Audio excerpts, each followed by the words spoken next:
Menjelang laga Australia melawan Indonesia, banyak pemain Australia yang mengalami cedera. Apakah ini menguntungkan untuk timnas Indonesia atau malah sebaliknya akan menjadi bumerang untuk timnas Indonesia? Sebelum lanjut video ini, gue mengingatkan kalian untuk menekan tombol like dan subscribe-nya karena untuk membantu perkembangan channel Progressive Football. Dan jangan lupa nyalakan tombol notifikasinya agar kalian menjadi orang pertama yang mendapatkan berita sepak bola terbaru dari channel Progressive Football. Kurang 5 hari lagi pertandingan antara timnas Australia melawan timnas Indonesia, yaitu akan diadakan di Sydney, Australia. Di sini Australia sebagai tuan rumah mendapatkan kabar buruk dari para pemain-pemainnya, yaitu ada 10 pemain Australia yang mengalami cedera. Ini sangat merugikan bagi timnas Australia, yaitu 10 pemainnya ada Joe Gauci bermain di Barnsley, terus Harry Souttar bermain di Leicester City. Ini pemain yang sangat penting ya, pemain dengan tinggi 204 cm ini cedera. Ini menguntungkan sekali bagi timnas Indonesia karena dengan bermainnya Harry Souttar, pertahanan Australia ini sangat kokoh, sulit ditembus dari bola-bola atas. Terus yang ketiga ada Hayden Matthews bermain di Portsmouth, yaitu Liga 3-nya Inggris. Terus ada Jordan Boss, KFC Westerlo. Terus ada Riley McGree, Middlesbrough bermain di Liga Inggris juga. Ini Riley McGree ini sangat bagus juga. Aiden Harstreak di Salernitana, ini kurang tahu gue bermain di liga mana. Terus ada Iran Kunda di FC Bayer Bua, ini kalau nggak salah Liga Swiss ini. Dan ini yang pemain sayap kanan, bisa bermain di sayap kanan, bisa bermain di bek kanan, yaitu Alessandro Circati, yaitu bermain di Parma. Dia saat bermain di Piala Asia U23 dia sangat bagus karena dengan pengalamannya di Liga Italia di Serie B. Waktu itu masih bermain di Serie B ya Parma, sekarang sudah di Serie A lagi Parma. Ini Circati ini menjadi pemain muda potensial di timnas Australia, namun sayangnya dia cedera. Terus ada Thomas Deng, ini tim yang bermain ini pemain yang bermain dengan Sandy Walsh di Liga 1 Jepang, yaitu satu klub dengan Sandy Walsh, yaitu Yokohama F. Marinos. Terus ada Connor Metcalfe, ada Saint Pauli, bermain di Saint Pauli. Tapi ini yang perlu kita garis bawahi ya, timnas Australia walaupun dengan cederanya 10 pemain dan rata-rata ini pemain yang bermain di luar Liga Australia, kita jangan sampai meremehkan Australia. Karena apa? Dengan segudang pengalamannya Australia di Piala Dunia, di kualifikasi Piala Dunia, kita jangan menganggap remeh. Ada komentar yang bilang gini, timnas Australia sudah kehilangan 10 pemain, ini kita bakal menang mudah. Bro, jangan jumawa. Kalau seperti itu berarti jumawa kitanya. Nanti akan berdampak buruk bagi timnas Indonesia kalau supporternya jumawa. Kalau kita jumawa, nanti akan menjadi bumerang bagi timnas Indonesia. Kenapa? Supporternya sudah mempunyai ekspektasi tinggi, tapi kenyataannya di lapangan kita nanti bisa kalah melawan Australia. Supporternya sudah bilang, dari sisi tengahnya ada Tom Hay, terus ada Joe Pelupesi, di belakangnya ada Max Hilgers, ada Jaeges, terus di kanan ada Kevin Dix. Ini bakal kuat ini lini pertahanannya. Bola itu bundar. Memang di atas kertas kita dengan segudang pemain yang seperti itu, baik bermain di Eropa juga, kita menang. Tapi dari segi pengalaman, Australia itu sudah bermain bersama sejak lama, bahkan dari Piala Dunia 2018 yang bermain sekarang ini rata-rata sudah bermain dari Piala Dunia 2018. Jadi mereka sudah mempunyai chemistry yang kuat, terus komunikasi yang bagus, antar lini sudah terkoordinasi dengan bagus, berbeda dengan timnas Indonesia. Baru berapa paling lama mereka bergabung dari 2023, itu pun Jordi Amat yang pertama kali bergabung dengan Elkan Bagot. Terus ada siapa? Tom Haye baru melawan Filipina bermain, Ragnar Oratmangun baru melawan Vietnam bermain.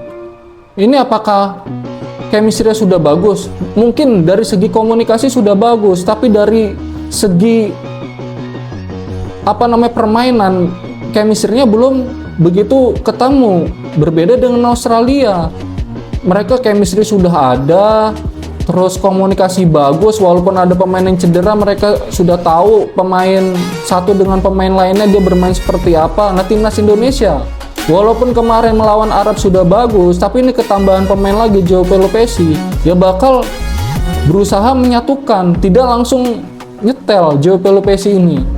Dengan komunikasi mungkin tidak ada kendala, tapi dari chemistry, apakah João Pelupessy mengerti apa yang diinginkan Tom Haye? Apakah mengerti apa yang diinginkan Dean James? Terus apakah mengerti pada saat Jay-Ejes maju, nanti João Pelupessy ini bakal menutup yang posisi yang ditinggalkan oleh Jay-Ejes? Misalnya seperti itu.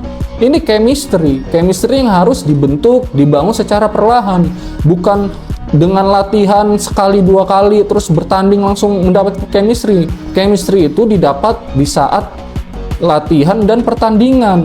Kalau pertandingan semakin lama dimainkan secara bersama, semakin banyak, ya ini chemistry akan terbentuk. Chemistry antar pemain satu dengan pemain lainnya. Jadi hafal, misalkan dari Tom Haye dengan João Pelupessy sudah bermain selama 2 tahun, ya chemistry ini pasti sudah terbentuk.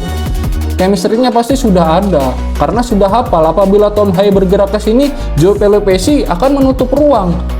Dia harus berbuat apa kalau Tom Haye bergerak maju ke depan. Terus apabila nanti ada Messi Hilgers maju ke depan, Kevin Dix ini akan hafal dia harus berbuat apa ketika posisi Messi Hilgers ditinggal oleh dia. Seperti itu. Itu namanya chemistry yang dibangun antar lini.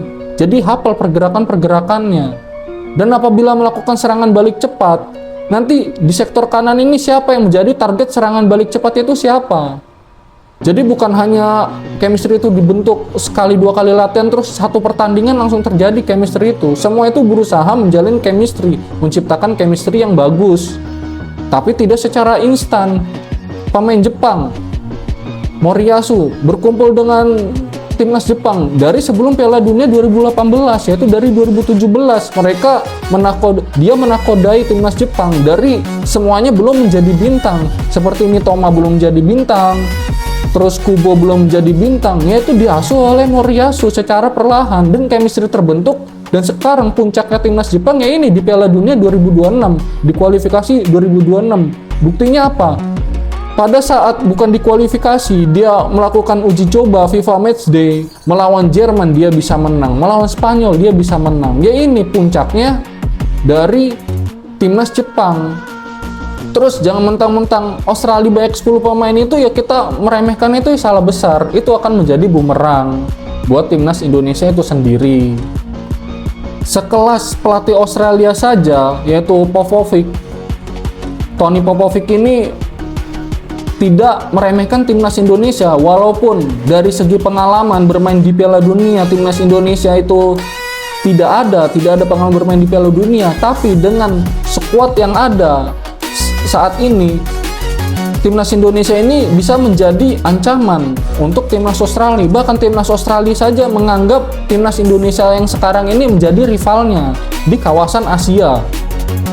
Bayangkan, sebuah negara yang sering bermain di Piala Dunia menjadikan Indonesia peta kekuatan Asia yang terbaru, yaitu menjadikan rivalnya Australia. Karena dari pertandingan sebelumnya timnas Indonesia berhasil mengimbangi permainan Australia. Mungkin banyak bermain pragmatis bertahan sebelumnya, tapi itulah strategi yang dilakukan oleh Sintayong. Kalau mendapatkan bola, melakukan serangan balik dengan cepat. Dan bukan hanya sekedar berlari, tapi secara efisien, konkret, pasti akan ada orang di sini mengoper ke sini. Sudah tersusun serangan balik cepatnya pada saat melawan Australia di Indonesia kemarin itu dengan hasil 0-0. Beberapa kali Indonesia melakukan serangan balik, bukan hanya sekedar berlari, tapi bisa memanfaatkan peluang sekecil apapun, peluang sedikit apapun, itu bisa dimanfaatkan oleh timnas Indonesia untuk mengancam gawang timnas Australia. Ya ini, mempunyai pelatih Tony Popovic dengan tim yang mempunyai pengalaman di Piala Dunia, dia saja tidak meremehkan timnas Indonesia. Bahkan pendukung penggemar timnas Australia saja mengakui timnas Indonesia sekarang ini sudah kuat, makanya dia tidak meremehkan. Berbeda dengan supporter Indonesia, mempunyai timnas yang kuat, di atas kertas menang dengan segudang pemain yang bermain di Eropa, di Amerika, di Asia, tapi belum mempunyai pengalaman di Piala Dunia. Supporter Indonesia sudah meremehkan pemain timnas Australia. Jangan seperti itulah, nanti kalau menjadi bumerang itu sendiri, bahaya untuk timnas Indonesia. Sekian berita dari Progresi Football tentang banyaknya pemain Australia yang mengalami cedera saat akan menghadapi timnas Indonesia di ajang kualifikasi Piala Dunia 2026. Gue Iqbal dari Progresi Football dan ciao.